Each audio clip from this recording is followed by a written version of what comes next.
Welcome to Trades Talk. I am your host, Pop Culture Mechanic. You can call me Pop for short. And on this stream, which happens every Tuesday at 7 p.m. Mountain Time, I looked at the trades in industry. It's a little bit different than maybe what you're used to. Kind of looking at things from an industrial perspective and hopefully shedding some light on the skilled trades, which are so desperately needed nowadays. More than ever, as we shall see. But as I usually do, I'm going to start off with the news out in industry, thanks to Plant Magazine. And there it is. I'll tend to look through some of the news here to see what's going on. See how well the economy is doing by whether they are building more industrial plants or if they're shutting them down or people are going on strike. All that sort of things that affect us one way or another.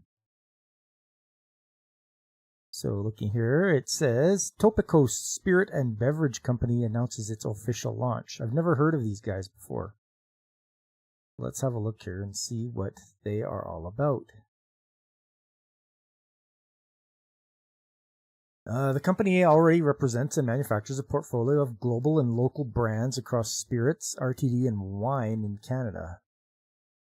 Topicos Spirit and Beverage Company, a Canadian-owned beverage alcohol business, announces its official launch.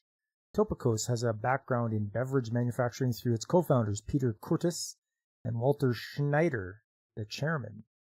Curtis, an industry veteran, brings experience across global beverage alcohol companies, including Diageo and Pernod Ricard, while Schneider is a serial entrepreneur, experience in global real estate, enterprise development, and capital markets.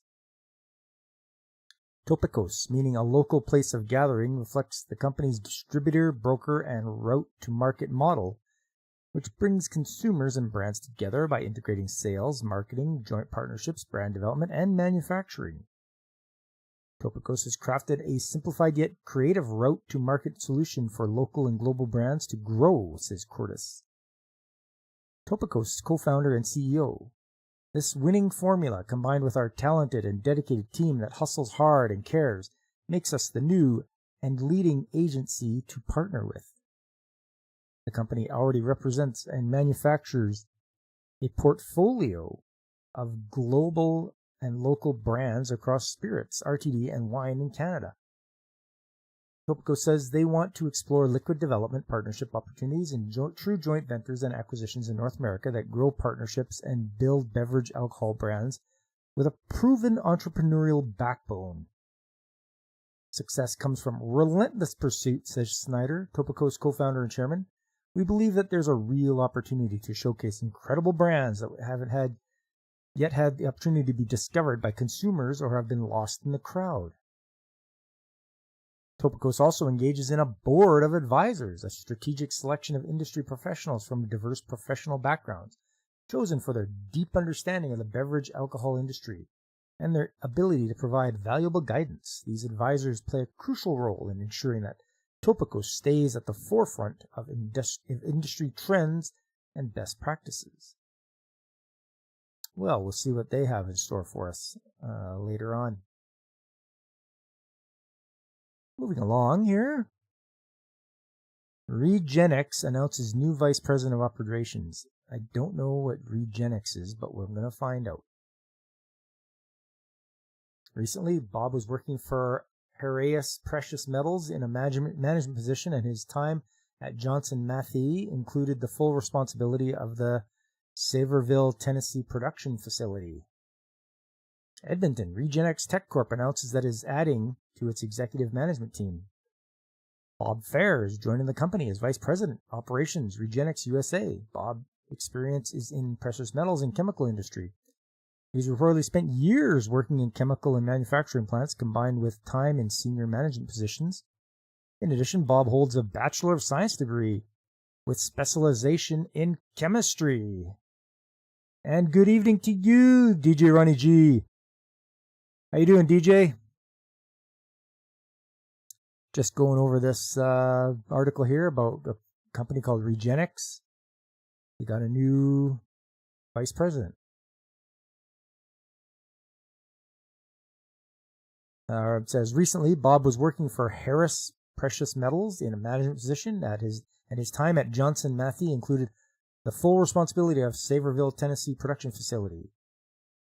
Rick Purdy, President Regenex USA, says, it gives me great pleasure to welcome Bob to the Regenex team. Bob brings a unique skill set to the company with experience in both plant operations and an intimate understanding of the refining sector. Bob will have responsibility for the operations of the Regenex facility as it grows and be the primary contact for our interactions with refining partners. The addition of Bob is another step in delivering on our vision of being the future of precious metal recovery. Oh, you just got home on your Friday? Nice. Yeah, time to relax for your days off, eh? I can appreciate that. Now, what's it say here? On commencement of employment, Bob will be granted 750,000 stock options with an exercise set price of 5 cents. The options will have a life of 5 years, and 25% will vest immediately, and the remaining vesting in 1 year. Regenex is positioned for growth in the clean tech sector through the development and commercialization of its environmentally friendly processing technologies for the recovery of precious metals. Well, isn't that interesting? I know that a lot of companies are looking into that reclamation of some of the chemicals they can add to the solvents they use and try to reclaim even more of the metals that are getting washed away.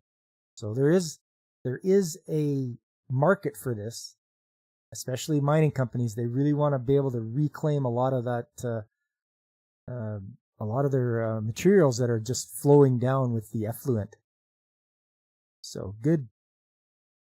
Might be something to keep an eye on. What else we got here? Microbix Biosystems advances bioreactor capabilities. This achievement will enhance capability for reference native antigen, improve Microbix's ability to schedule and allocate its manufacturing resources, and provide economic benefits. Microbix Biosystems, a life sciences manufacturer and exporter, announces that it has successfully adapted and extended the use of its bioreactor capabilities for production of another test ingredient, a native antigen. This achievement will enhance production capacity for the referenced native antigen, improve Microbix's ability to schedule and allocate its manufacturing resources, and provide economic benefits. Yes, you said that in your byline. Microbix is involved in the production of native antigens, preparations of purified and inactivated bacteria and viruses essential for the manufacture of immunoassays. Immunoassays are diagnostic tests that detect the presence of antibodies to establish prior or current exposure to a pathogen or to assess the degree to which a patient may be immune to a pathogen due to protective antibodies. Microbix's bioreactors are devices that are used for tightly controlled culturing of mammalian host cells and disease-causing bacterial and viral organisms. Microbix previously undertook to move production of a key viral antigen from traditional culturing roller bottles into bioreactors in a multi-year transition intended to provide greater production capacity, improve yields, and enhanced reliability. Microbix has now adapted its use of bioreactors to production of one of its commercially important bacterial antigens. This advancement enables production of greater quantities of the antigen in less lab space, and with improved efficiency. Allocating bioreactor usage between two different antigen products will also provide benefits with respect to ensuring full and continuous utilization of available capacity. Microbix continues improving its responsiveness to the changing supply needs of many native antigen customers, strengthening abilities it demonstrated in response to profound antigen demand swings that occurred during and following the COOF. Use of the bioreactors for both bacterial and viral antigen production is a significant accomplishment and is one of the many manufacturing innovations that Microbix continues to pursue and implement. Not too much here, really. You know, big deal. They use their bioreactor. Okay.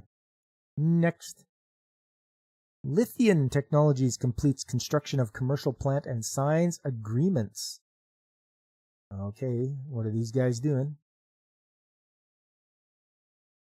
Montreal, Lithium Technologies, a company that develops, deploys, and operates patented technologies to recycle lithium-ion batteries and create a circular supply of their strategic materials, announces the completion of the construction of its first commercial critical minerals extraction plant, Lithium Saint Bruno, located in Saint Bruno de Montarville, near Montreal in Canada.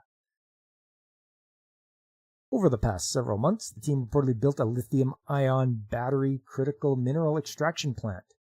Every piece of equipment has been installed, many of which are tailor-made to suit its unique technologies and processes. The company is now in the commissioning phase to ensure its processes operate safely and effectively. Lithium Saint Bruno has a team of 20 Lithianeers. They're calling. Oh, yeah, okay. Calling them Lithianeers. And at full capacity, the plant will employ 60 people. During the plant construction, Lithium's commercial activities progressed with the signing of a multi-year battery feedstock agreements and receipt of several batteries. First battery treatment steps such as dismantling have also started. These strategic agreements involve local partners as well as large Canadian, American, and international corporations, all part of the electric vehicle ecosystem. To create the circularity of battery materials, Lithium has developed a two-step recycling process with an environmental impact significantly smaller than mining. Well, no kidding. You're not digging up the earth. I mean, come on. Use your brain. The first step performed at Lithium's Saint Bruno is the extraction of the critical minerals concentrate or black mass from batteries and non-conforming products from their production. Black mass is made of lithium, nickel, cobalt, manganese, and graphite. The second step is a hydrometallurgy process to separate and purify the black mass to produce strategic materials of the highest purity so they can be looped back into the production of new batteries. What an exciting achievement to have completed the construction of our first commercial plant, expressed Benoit Couture, President and CEO of Lithium. It is a major milestone towards the realization of our dream of sustainably closing the loop of battery materials, and this is just the beginning. We will build more recycling plants supplied by a network of battery collection and storage facilities across Canada, the United States, and Europe to ensure the energy transition is a sustainable solution for the generations to come. Today we're adding a new link to our integrated battery value chain from mining to recovery. Quebec stands out for producing the greenest battery in the world. The inauguration of the first commercial plant for Quebec-based lithium technology strengthens our industry and opens the door to a battery circular economy in Quebec, stated Pierre Fitzgibbon, Ministry of Economy, Innovation and Energy, Minister responsible for regional economic development and Minister responsible for the metropolis and the Montreal region. Well, let's keep our eye on this and see if they actually turn a profit.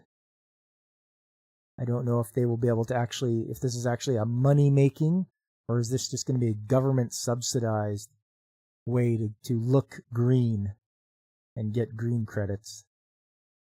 We'll see what happens. What's this? Oh, Prime Minister Numskull aims to have a strong relationship with Mexico's new leader. I think I saw Mexico's new leader, and it's crazy. Sheinbaum might repeal some investment restrictions while boosting environmental regulations, which he said would be an opportunity for Canadian industry, particularly when it comes to natural gas and renewables. Mexico's election of its first female president could mean a stronger relationship with Canada, as analysts watch how Claudia Sheinbaum will approach civil rights and the possible return of former U.S. President Donald Trump. I think we'll see a friendly relationship, said Carleton University professor Laura McDonald, who specializes in Mexican politics. And if Trump is reelected, I think Mexico and Canada will really need each other more than ever in order to confront the bully in the North American relationship. Oh, shut up. Shut up with that. It's not going to be a bully. It's just because you're weak. Sheinbaum will replace Andres Manuel Lopez Obrador in October. Both hail from the left-wing Morena party, which has focused on improving conditions for the poor while facing criticisms over organized crime in the country. A former climate scientist, Sheinbaum is the first Jewish leader of Mexico and the first came to prominence as mayor of Mexico City. Trudeau spoke with Sheinbaum by phone on June 3rd, and Ottawa's readout says they committed to working closely to strengthen North America's competitiveness and bilateral ties. Sheinbaum wrote on the platform X in Spanish that both agreed on multiple common interests between Mexico and Canada and the great opportunities to strengthen our relationship. The election comes 3 months after Liberals reimposed a visa requirement for Mexican visitors over concerns of the 2016 lifting requirement led to a rise in ineligible refugees claims and human smuggling into the U.S. In her victory speech, Sheinbaum promised to continue many of López Obrador's policies, but to respect business freedom and honestly promote and facilitate national and foreign private investments into Mexico. She's probably less likely to engage in inflammatory rhetoric, McDonald said. Well, give it time. Duncan Wood, vice president of the Wilson Center think tank in Washington, said its senior Mexico advisor said Sheinbaum's pledge for stable trade will be of particular interest to Canada, which is a leading source of investment in Mexican industries, such as mining. López Obrador restructured mining operations to keep more profits within Mexico and also put restrictions on the energy sector. Wood said Sheinbaum might repeal some investment restrictions while boosting environmental regulations. She said would be an opportunity for Canadian industry, particularly when it comes to natural gas and renewables. That he expects Sheinbaum will avoid policies that leave Mexico accused of breaching trade agreements. The relationship with Canada has been difficult over the last 6 years for a number of reasons, in part because of the bluster of López Obrador, but also because there are real issues in the bilateral relationship to do with investment disputes. Along with the U.S., the two countries will be part of the 2026 review of the trade deal that replaced NAFTA. Ahead of the election later this year, American President Joe Biden said his likely election opponent, Donald Trump, have been both proposing policies that would clamp down on trade. Donald said Canada and Mexico are each other's best hopes if the U.S. decides it won't be easy sailing in continental trade. We have common interests, and we have to keep working on developing the relationship.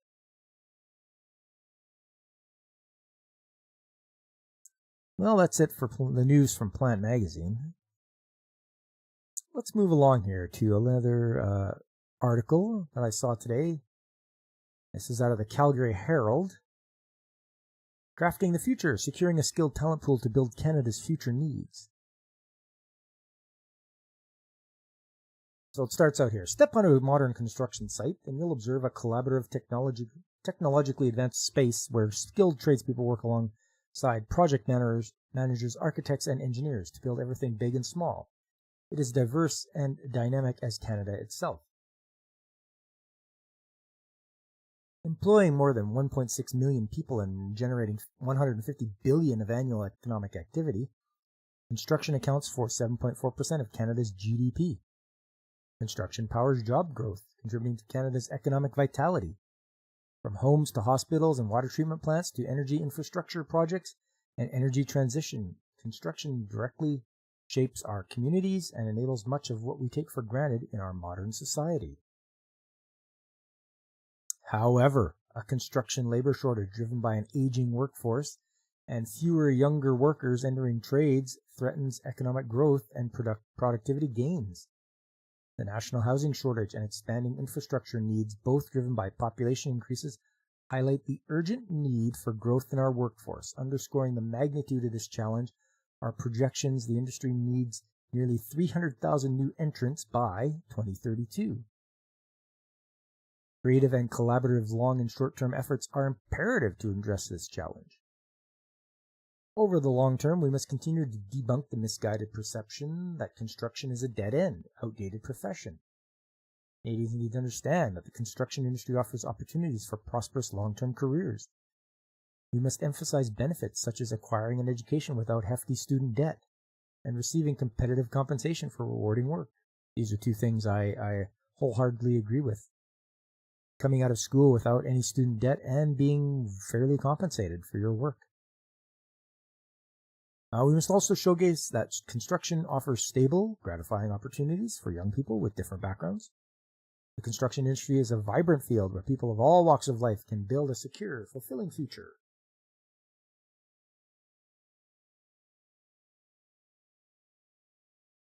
What do we got here? Some of our European counterparts have it right. Governments support apprenticeship training through funding and reimbursements to great success. 70% of teens in Switzerland undertake apprenticeships, and in Germany, a trade background is held in the same esteem as most professions. Appropriate recognition for their valuable contributions. That has not been the North American norm, evolving into perceptions in critical. Those perceptions is critical for our future. Another facet of this challenge is the ability for our educational institutions to adapt and scale up quickly. In the midterm, our colleges and polytechnics need investment to accommodate more students. Capacity improvements are also possible through greater efficiency in training approaches.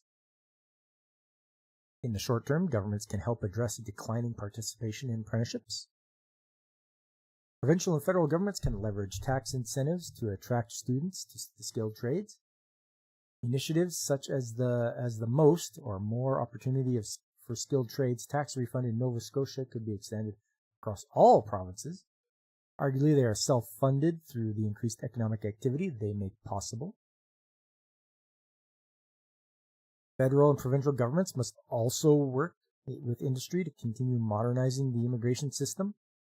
Canadian Construction Association's Talent Fits Here campaign and the recognized employer pilot for temporary foreign workers recognized the pivotal role of immigrants in meeting our labor needs. However, systematic obstacles persist. The current immigration point system and national occupation classification codes fail to adequately acknowledge the expertise of trades. This must be addressed through reclassification and accelerated recognition of training and credentials. A recent Business Council of Alberta report titled Delivering the Promise, a Framework and Action Plan for a Prosperity-Driven Immigration System for Canada makes compelling recommendations. This includes selecting and attracting those with the greatest economic potential and supporting their success and strengthening government industry, education, and regulatory body cooperation. Prioritizing skilled trades for construction careers is a strategy that could be implemented quickly. Construction companies across Canada are highly engaged in building the pipeline of skilled trades and professionals. Companies sponsor scholarships and awards, donate to post-secondary institutions, and polytechnics hire student interns, 1,000 annually at PCL, and support apprenticeships. Still, the industry cannot solve this challenge on its own. Meeting demand for skilled workers in construction requires a multi-pronged solution. Let us be united by a vision of a construction industry that builds bridges but to opportunity and prosperity for all Canadians.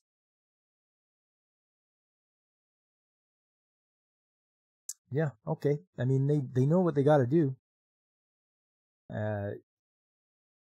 Also, I don't think universities are going to be like, oh yeah, you guys should support the skilled trades. I think they're going to undermine it.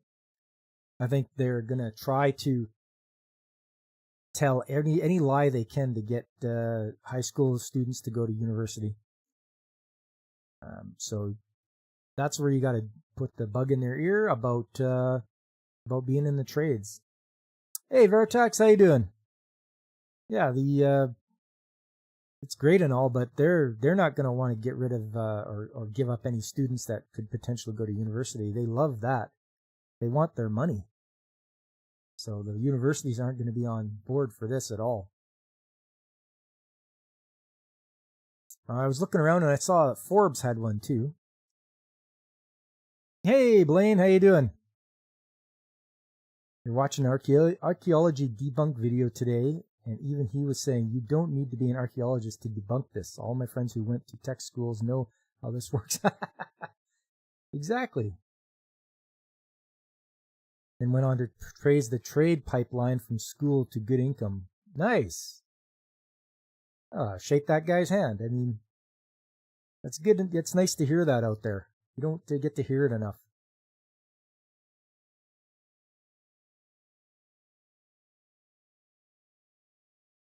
So yeah, this is Forbes, and they're saying solving the skilled workforce shortage will take a hands-on approach. Let's see what he's got to say here. Industry is caught in a squeeze play, with baby boomers retiring and the younger generations lacking the training, skills, and experiences that used to be commonplace. Staffing challenges are a hot topic in every corner of the manufacturing world today. The trades are a particular area of concern as companies struggle to find the skilled workers they need. The reality is that the old paradigm for the worker pipeline is broken. It will fall to industry itself and its nonprofit allies to rebuild it.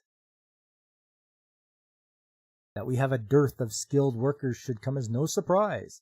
The members of the last generation that really focused on the trades, the baby boomers, are now fast retiring. Increasingly, with each generation since then, the trades and manufacturing work have been demonized. You know, folks went to the college for all mindset about 30, 40 years ago, said Carrie Ann Jelena, VP of Regional Partnerships and Talent Strategies at the Lehigh Valley Economic Development Corporation in Pennsylvania.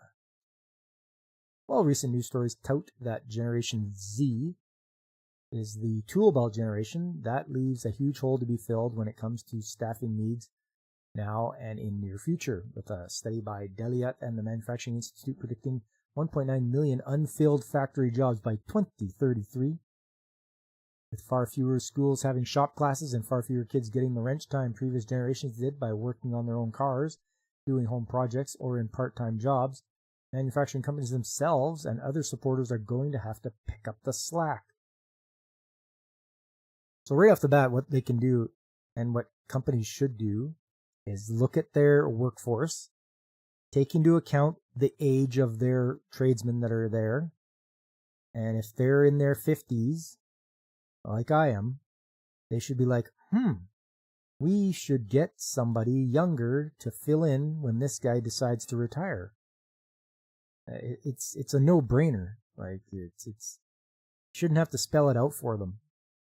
It's called demographics. You can look and see as the years go by and the people age, they're going to get to that point where it's retirement, and you can predict, the baby boomers in this year, the majority of them are going to retire. They're going to be 65. So it shouldn't come as a surprise. Hey, Tits, how you doing? The U.S. solution was the H-1B visa. Try and import foreign tradesmen. The government is here to help. Yeah. That's not a good idea. We don't need to flood everybody in here to be in the trades.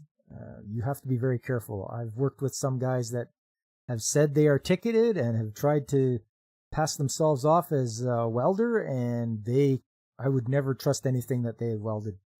It's fallen apart, whatever they touched. So we have to be very careful. We got to vet them.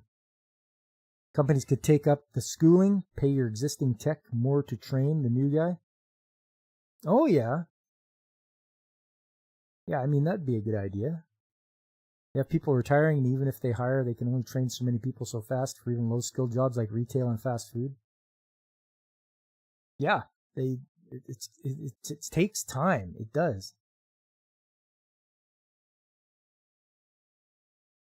The apprentice system needs to be revised. Yes, Tits, I agree.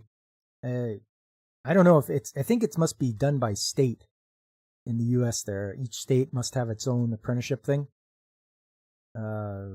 It's kind of like in Canada. Canada has a little bit better revamped apprenticeship system. There's more information available. It's easy to see. I've showed you guys time and again how easy it is to look up things and what it takes to get into the apprenticeship system. But yeah, it's they have to do that. They have to get out there and bring in new people. They have to let them know, go to high schools, be like, hey, you guys can work with your hands. It's hands-on. You won't have any student debt when you leave, and you can make good money and for the rest of your life. Isn't it run by the unions? In the states, I don't. Perhaps I'm not that knowledgeable about apprenticeships in the states, but up here it's all government for apprenticeship. There's a section of the Alberta government that runs the what is it called now? Advanced education is what they refer to it as. And there's a whole section on that, and they have their apprenticeship section. Yeah, it's very easily found out about what you need to do, or to look and see what you want to do.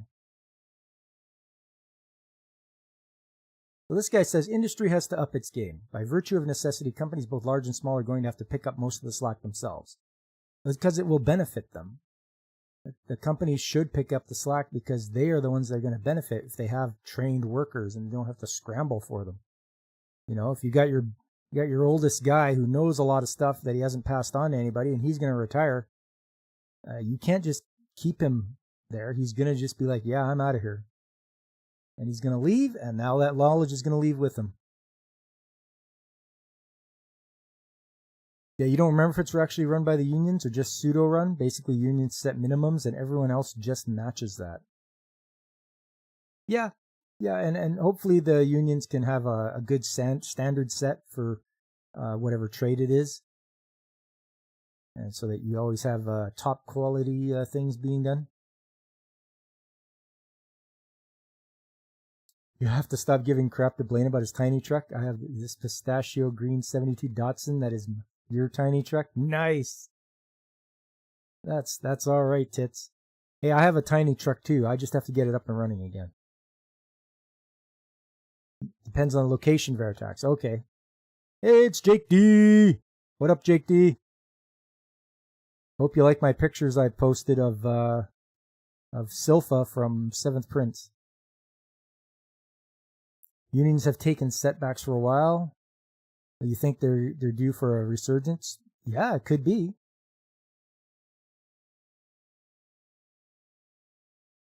You love those old tiny Japanese trucks? The first car you bought was an 87 Toyota pickup. Oh, that's awesome. Yeah, my first car was a 1978 Saab. 4-speed, 2-liter. Oh, that was a great little car. So much fun. Good old European car for your first car.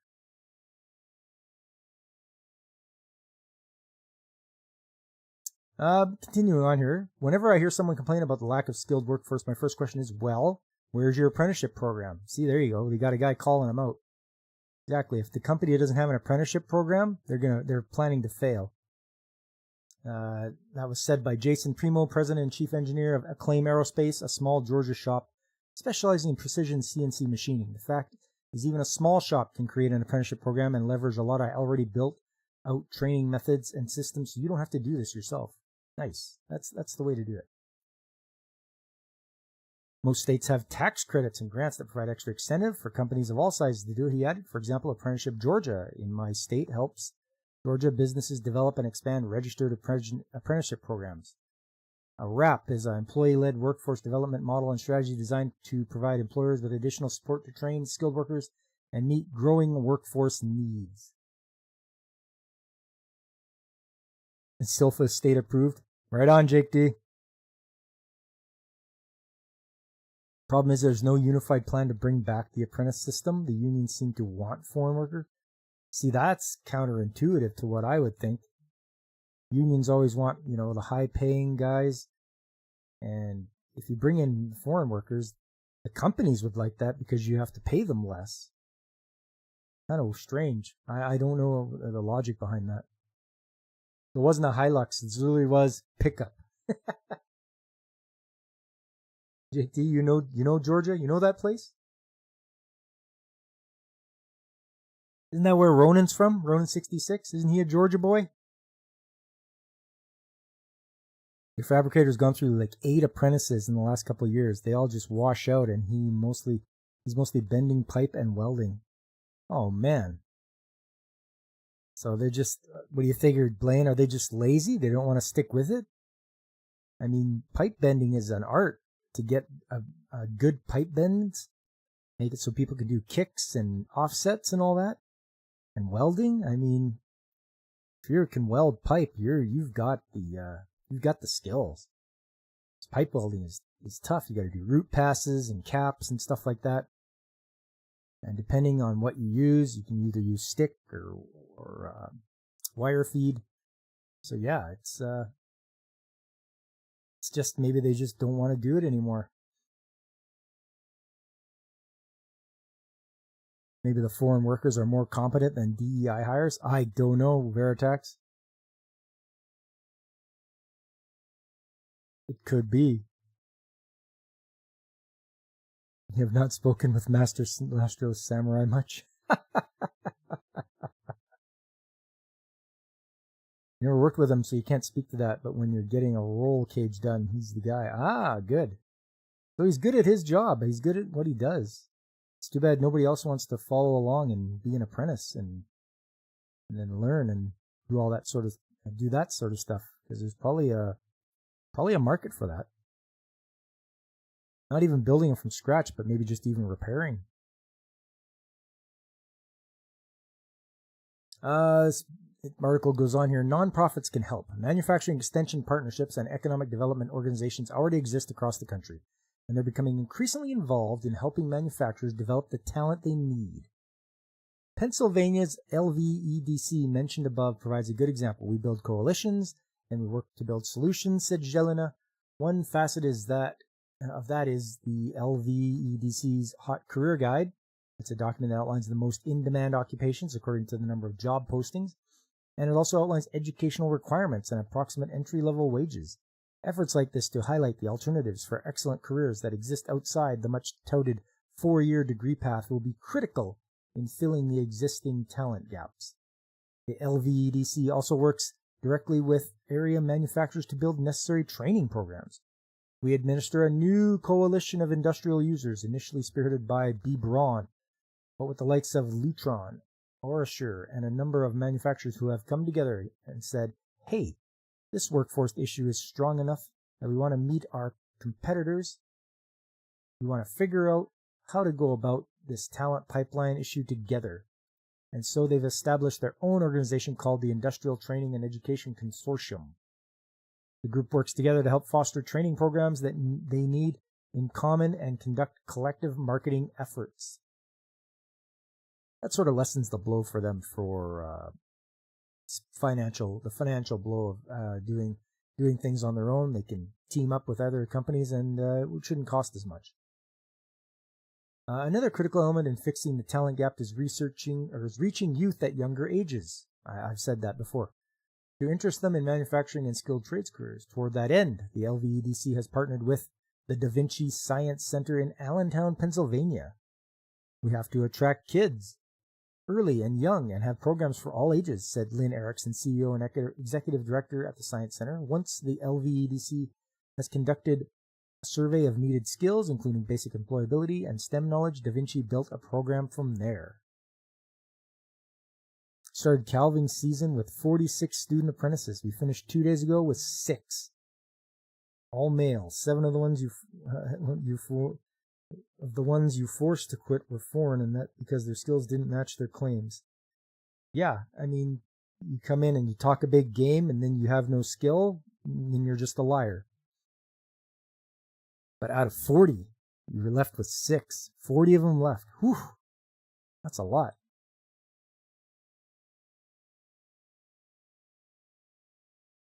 So is calving season over now, Tits?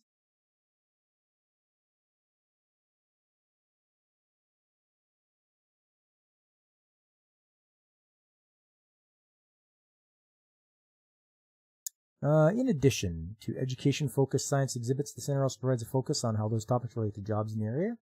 There are career kiosks. In these, you get your personality profile, so it's kind of fun. That profile then connects you in the manufacturing gallery to manufacturing jobs that might be aligned with your profile. The company's developed all those with us. The center has programs for all ages to further educate kids about those careers, to build skills in those areas, and to get kids out into the workplaces. We are in many ways a connector, Erickson added. We do a lot of work with schools to help kids be ready to meet state standards, and we do a lot of work with companies in designing our exhibit experiences. Yeah, you're done. You can sleep more. Nice. Career kiosks still around the post-coof? Yeah, Alex. I think that's good, though, if you can sort of gather up what someone's skill is, and then they can sort of lean in that direction. An expanded role for technical education students and companies. Community colleges and for-profit technical education firms have long played a critical role in developing the skilled workforce. With the march of technology and the increasing diversity of skilled worker roles in industry, it has become more important than ever for those outlets to partner directly with the companies they serve. Universal Technical Institute, headquartered in Phoenix, Arizona, provides a good example. Its original focus was in training auto mechanics, but through acquisitions and growth, it has expanded its offerings to include welding, wind energy, and robotics training, as well as healthcare. The company's CEO, Jerome Grant, said about the challenge of convincing both youth and their parents of the value of a trades career. It's interesting, in these skilled collar worker jobs, as we call it, the biggest competitor that we have is apathy, misunderstanding, and cultural bias. That's also changing. We're actually seeing a lot more parents embracing these careers. We usually had to drag them along. We built up systems to drag them along. For instance, we do these career nights for high school seniors and young adults.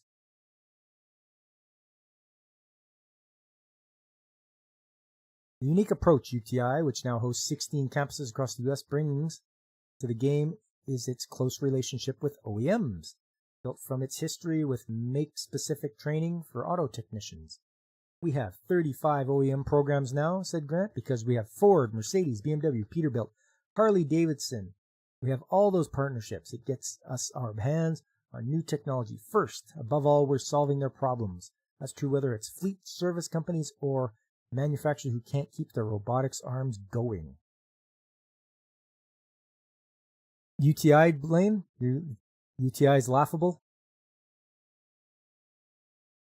The harsh reality. It's past time to tear off the Band-Aid. The old pipeline of shop classes and home wrench turning that would feed semi-skilled students to the trade schools, which would then staff our industrial companies with skilled workers, has been broken for a long time. There are a lot of people busy building a new version, but in the meantime, there will be a generational hole that won't be filled unless manufacturers help fill it themselves.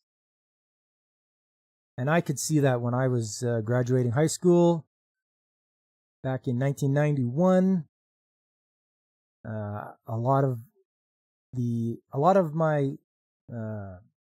the students that were in my grade, they went to computers. They went and did computer stuff, whereas I went on to trades. And yeah, that's where it was starting. It was the generation after the boomers, the Gen Xers, that decided to do more computers because they had grown up with them. They decided to do more computer stuff than to go in the trades. So that's where the decline started.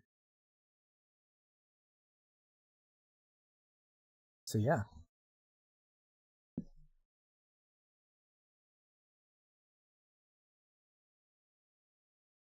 Men have a longer urethra than women. Oh, urinary tract infection. Okay. Jeez. I don't know these acronyms, you know. All right, so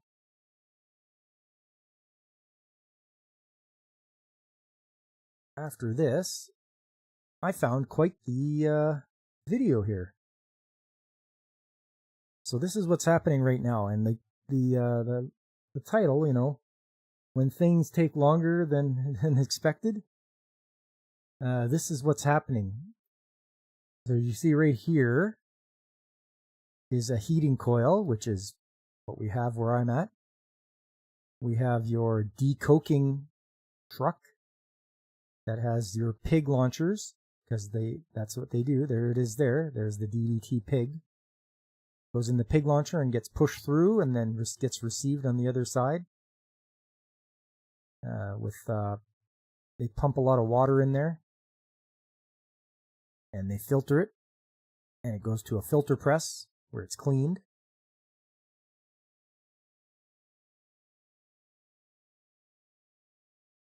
So, these guys have a video up here. If it takes longer than expected, there's usually a manager involved. Oh, don't you worry about that. The plant manager is probably going to be ripping his head out, or ripping his hair out, with how long it's taken. It was supposed to take 2 days. I think now we're on what? Friday, Saturday, Sunday. We're on day 6 now. So we'll just hit play here and see what happens. I don't think there's any volume to this, but it's sort of explaining what's going on with the. You can see the little animation. You can see the pig working its way through. Works back and forth. See it right there. And then they put in a bigger pig, and it gets pushed back and forth, back and forth. What up, Jay's daddy?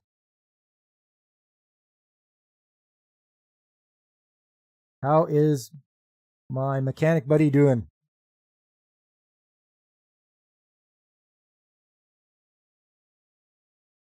Yeah, day 6. I know. It was supposed to be 2 days of pigging, and then we were supposed to put everything back together and start the plant back up. But now it's day 6.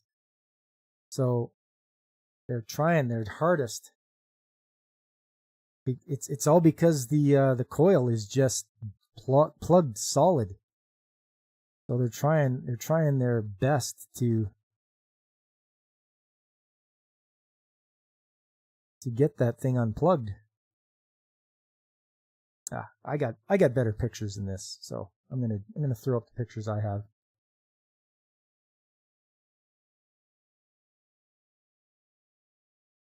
I'll just look through here. Go. Oh.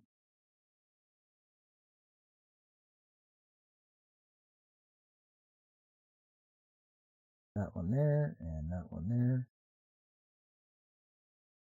That one? There we go. Day 6 of plant being shut down. You got her, Jay's daddy. Okay, so this is what it looks like. There's the pig launcher, that red thing there. That's the pig launcher. And you can see how they have all of the straps on here to hold this thing from moving. The reason you have to hold this thing from moving is it shakes a lot because it uses a lot of force to jam that thing through there. And it will bust off the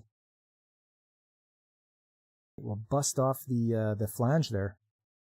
Get you a better picture. Here's a side view of it.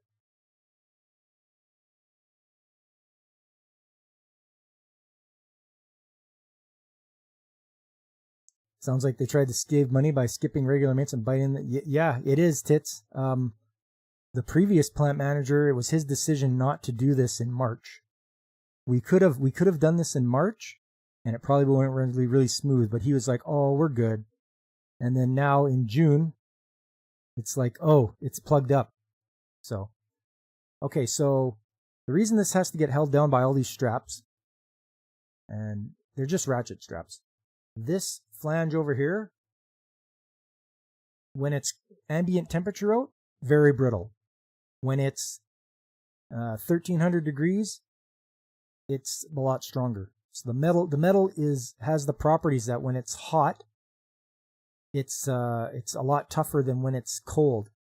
At like regular ambient temperature, it's very brittle. It's just the craziest thing I've seen out there. So we have to hold this thing down from moving, otherwise it'll snap this flange off, and then, well, we're done for then.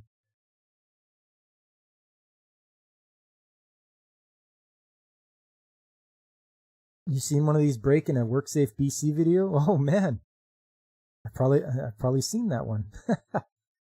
You're right from the pics. You can see the heat fatigue. Yes. Yeah, DJ, material science. Godzillionaire would know if he was around. So that was the lower one we're looking at. Here's the upper one. So this will be it's normally the inlet for the material that we process, but for them, it's the outlet. So it'll go in this one and then come out up top in that one.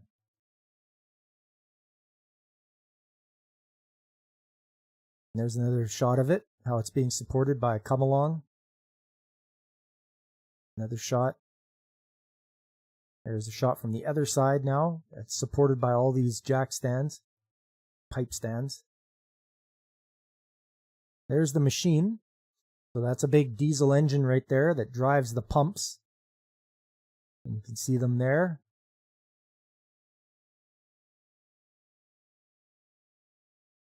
The Falcon Super Heavy Booster is strong under cryogenic fuel temperatures. Yeah, there you go. So that stuff's manufactured to withstand super cold.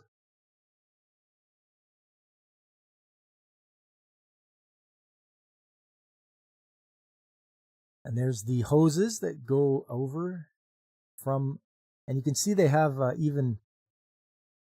they bring their own little pad to park on for spillage so it doesn't leach into the ground. And there's the filter press. So those are a bunch of individual filters that passes the liquid through, and by the end, the liquid comes out fairly clean, and you get the solids all trapped in here, and then it gets taken away and disposed of.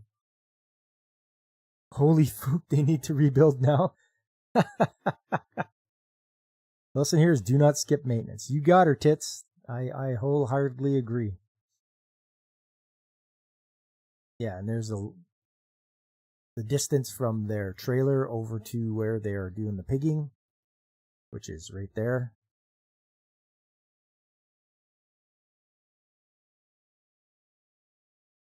And I should have a video too. Let me just get that up.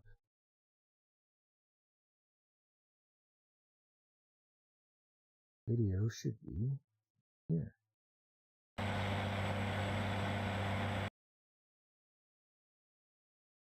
Let's make that here.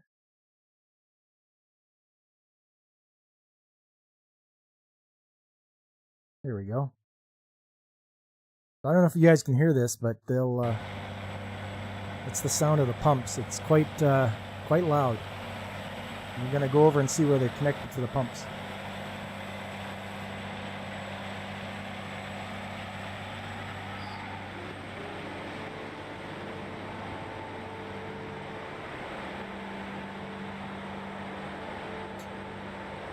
We'll walk over to where they're connected.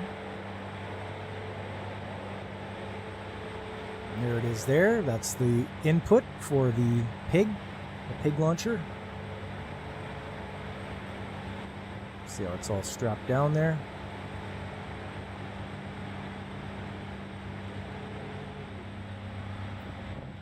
And each one of the hoses has a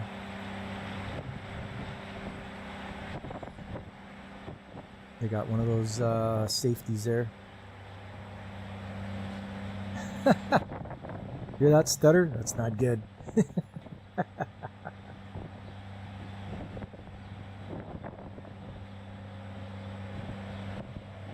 Yeah, so all these hoses will have whip checks on them. You can see between the two connectors there, whip checks, just in case something comes apart. The whip check will help from this thing flying all over the place.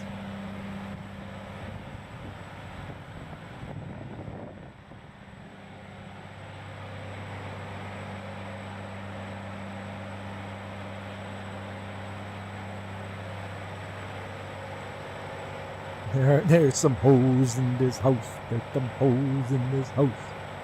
There's holes on the ground there.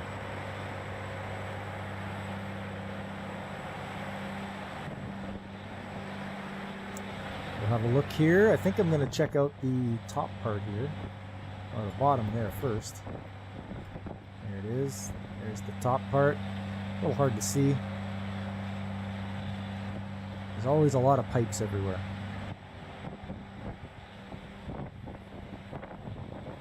Imagine how terrible it's been living in a World War II diesel sub. Oh yeah. And there you go. That's the video.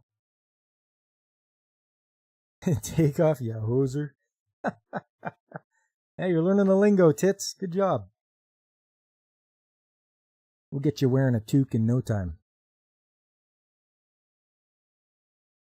So yeah, that's what's holding us up. The whole thing is that coil, which is about 300 feet long, because it's in this vessel, and it just makes a lot of loops. It goes back and forth, back and forth, back and forth inside that vessel, and it ends up being about 300 feet long. So there's going to be buildup mostly in the corners, I would think. Along the straights, I wouldn't see a lot of buildup, but where there's a corner and a bend, and it's a 180 degree bend. It bends around and comes back. So Things traveling in pipes don't like bends at all. So there's a plug up in one of those bends, and it's just a matter of trying to force that pig through, and these guys are having a rough go of it. It'll take a while. They'll get it eventually. It's just going to take a long time of throwing that pig in there or launching it in there and having it hit the debris and break some off and go around again and then hit it again and go around, and it's going to be a long struggle for these guys. I'm hoping they're making leeway. Toroidal force? Toroidal force? Maybe? I'm not quite sure what toroidal. It's probably the opposite of what laminar is, right? Laminar flow. You can't use Drano. I don't think they make I don't know if they want to make magnetic pigs, DJ, because you don't want them sticking to the inside of the pipe. So what these guys will use is they'll use polyurethane pigs, and then can we back up? Is this a real pig? No piglets were harmed in the making of this video. They just refer to that. They're just like urethane. They look like a big urethane cucumber. And what they can do is they can attach metal pieces to it, like inserts. They can have metal inserts that you can add to them. So the guys tell me that they start out with just a bare pig with no metal inserts, and they run it through, and hopefully it comes through. If it doesn't, then you got to go to a smaller one, run it through. And when you start, running it through a few times, then you start adding pieces to it. You add these inserts, like carbide inserts, and then you run it through again and hope that it grabs more debris on its way by. And then they keep going and going and going, and then you go up in size, and that's how they're going to do it.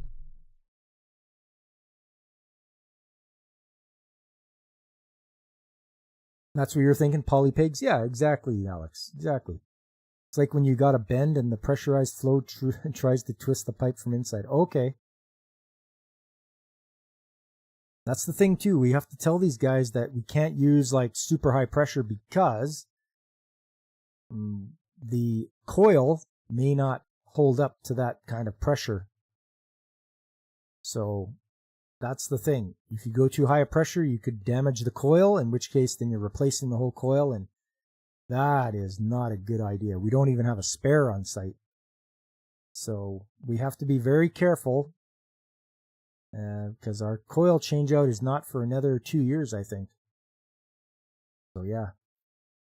Meanwhile, production is at a standstill. It's okay, Tits, to be at, we have enough stored up of material that we're okay. So we're not panicking about production yet. Yes, and high pressure would blow the coil. Yeah, we don't want to do that. We can only go up to about, I don't even want to go above 1400 PSI. So I hope these guys aren't pushing it. It's a pig in the way, the same way you run a snake in a drain. Yeah, basically. It's like that, except you can pull your snake back. With a pig, it's just its own little, like a little bullet, and you just push it through the coil, and then it comes out the other side. It catches it. Because as you can see, this picture here, that's the launcher. So they open up the end of this thing, open the end up, put the pig in there, close it, and fire the water in there and just push it along its way. And then it comes out up here at the top. And then they can just open this end up, pull that out, and do it again. Right? Close that up. And then go back down here, put the pig in, and fire away.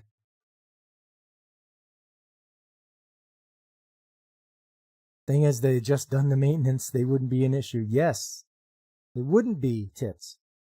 Like I said, it was the old the old plant manager's fault that we didn't do this. We could have done it. We shut down in March for a week. We could have done this, but he just is like, oh, it's good. It's good. So it's all on his head. He should have done it anyway. We were coming up to our 1 year, and we were trying to get away with not having to do it, but now we're paying for it.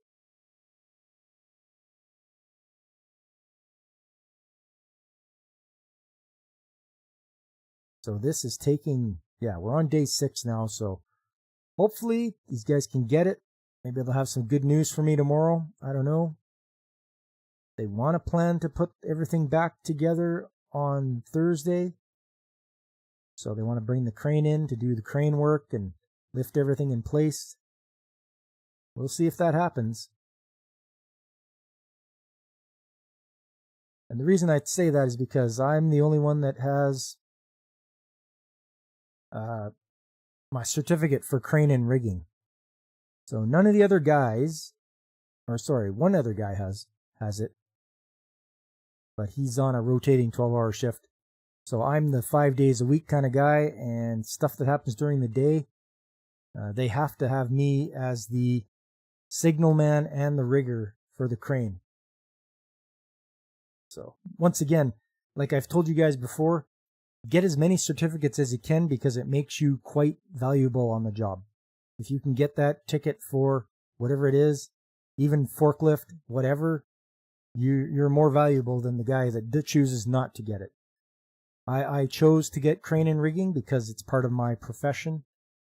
It's important, and I wanted to be, obviously I want to always have the most certificates. The more certificates you can have, the better you are at not being laid off or being able to work more, get more overtime, whatever it may be. It's important. 2 phrases you never want to hear with machinery. It's good and uh-oh. Yeah, I agree. Yeah, uh-oh. That's not good. So yeah, it's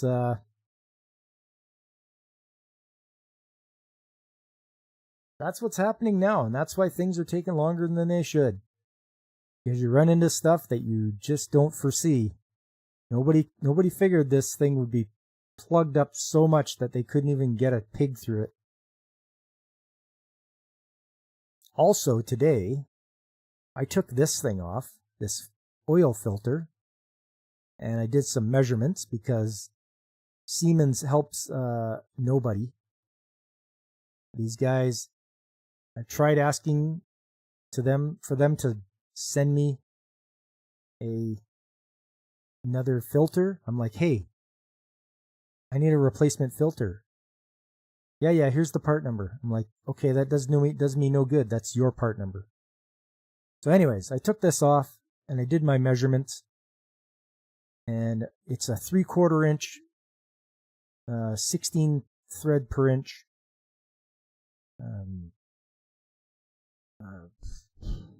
It screws on to 3/4 16, so that's good. I found that out. That helps. Diameter helps. The length of the filter is also something. Also the gasket. They want to know the outside diameter and inside diameter of the gasket and the thickness. So this is when you have to do something and you can't look in the manual. All the manual says is that it's a 15 micron filter. Well, that helps nobody. That doesn't help me. So I was getting quite angry at Siemens for their lack of any kind of support. So I finally today went out there and I took it right off, made my measurements. I had a thread gauge. I was able to see that the threads were 16 threads per inch, 3/4 inch diameter. Took my measurements of the outside with a vernier caliper and the length, and worked on the inside, and I sent it away to a filter company, and I said, hey, here's the dimensions. What can you do for me? And they sent back a quote for a filter that fits the exact things, and I'm like, thank you, finally, somebody that can help me. This is unreal. Don't ever deal with Siemens. These guys are terrible. They're an awful, awful company. They have no accountability for anything. So that's my bad mouthing these guys. Because, and with good reason, because they did not do a very good job for customer support.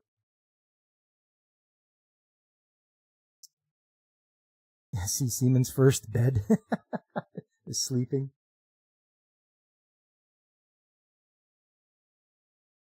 So yeah, that is pretty much it for today, everybody.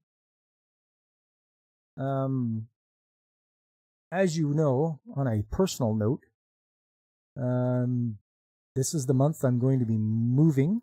So I'll be moving from where I live now into a bit of a bigger house and a lot closer to work now. So instead of a commute of 40 minutes, it's going to be more like 10 minutes. So that's what I'm looking forward to. But it also means I'm going to be really busy. We're packing things up in boxes. Everything's getting packed away. Boxes are going to be shuttled to the new place. And then the moving company is coming on the Saturday, June 22nd. So I don't think there'll be any stream for me on the 22nd. Because that's moving day. And same with the 23rd. I doubt I'll have a stream on the 23rd. Well, we'll see how it goes, but 22nd for sure, because they're going to start moving at 9 o'clock, and that's when my stream starts, so I don't think it's going to happen. The word shuttle always disappoints you. Why is that? Why is that, DJ? Shouldn't be too upset about that. It never involves a shuttlecraft or space shuttle. Yeah, I know. Maybe soon we'll have shuttles that are like space shuttles. But yeah, very busy this month. Got lots of stuff to do. I am planning to be on... Am I changing provinces, or is Trudeau sending you to the syrup gulag? No, tits. I'm just moving to a different town about 40 minutes away. So that's good. It's to be closer to work, which is what I like. I can live in the town that I work in. And it's also a nice upgrade. It's a house with a basement and a 2-car garage. So right now, I don't have a basement or a 2-car garage. So I get to have my man cave in the basement, where I can set up and have my own office.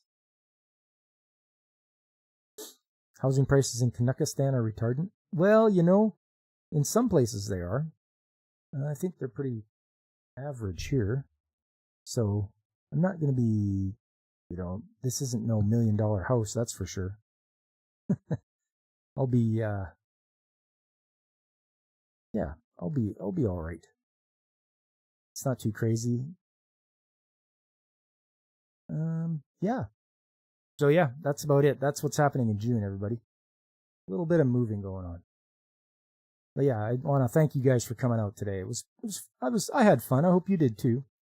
We learned a little bit about pigging and how it takes a long time to do, how things can hang up on you and really keep you from getting back up and running. But hopefully they'll keep persevering, and I'll have good news for you guys next week. So if you guys wouldn't mind hitting that like button, subscribe if you haven't already, tell your friends, spread the word. There's a bunch of other people I watch that are great content creators, like Pacific 4 and Blaine's Escape Corner. Ronan66, our own DJ Ronnie G, who's in the chat. There's Brandon the Anime Guy, who I was watching before I started my stream. There's the Neuroporeal Lifeform, Angry Canadian. Oh, Whoopa Troopa as well. And don't forget Punk Waddle. I've got a Discord. It's called The Shop, because that's where all the tradesmen hang out. We hang out at the shop, shoot the breeze. coming up this weekend, Saturday. Should be okay. I should be able to be playing some more Dragon Quest IV.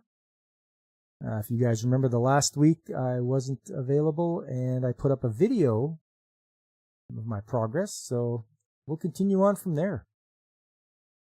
And then Sunday Anime Chat. The theme of the month this of June is educational anime videos. Yes, believe it or not, there are anime out there that actually teach you things. It's crazy. But I'm going to showcase some of those to you guys on Sunday. And then, next Tuesday, on the 11th,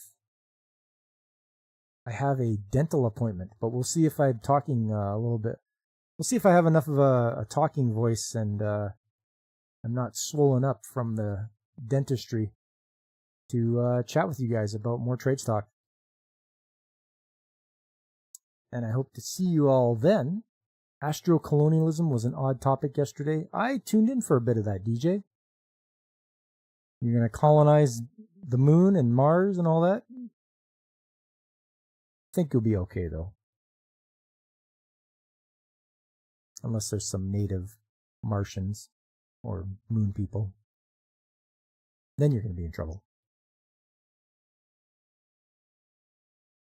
But anyways, I thank you all for coming out, and I hope to see you all on Saturday morning. So until then, everyone, I've been Pop, and I am signing off.